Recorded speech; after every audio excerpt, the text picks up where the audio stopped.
আসসালামু আলাইকুম, সবাইকে স্বাগতম আমার এই ছোট্ট চ্যানেলে। তো সবাই কেমন আছেন? এটা আমার প্রথম ভিডিও, তাই আমি একটু নার্ভাস।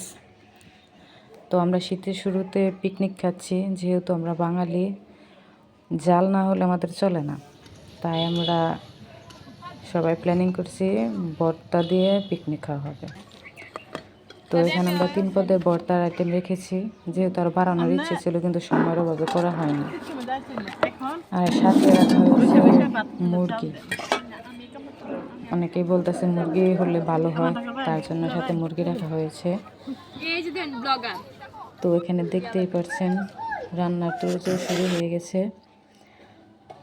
আর সবাই রান্না এখন শেষের দিকে, তাই সবাই খাওয়া দাওয়ার পর্বে চলে গেলাম। তো এখানে দেখতে পাচ্ছেন লেবু, কাঁচামরিচ, সাদা ভাত, মাছের ভর্তা, সিম আলুর ভর্তা, কালো জিরের ভর্তা, আর এখানে মুরগি। তো খাওয়া দাওয়া শেষে আমরা সবাই বাড়ির পাশে ক্ষেতের মধ্যে লাল শাক হয়েছে, ওগুলো আর কি দেখতে গেছিলাম, তারপর একটা ভিডিও করলাম। তো আজকের জন্য এই পর্যন্তই। সবাই দোয়া করবেন আমার আইডিটা যেন বড় করতে পারি। আসসালামু আলাইকুম।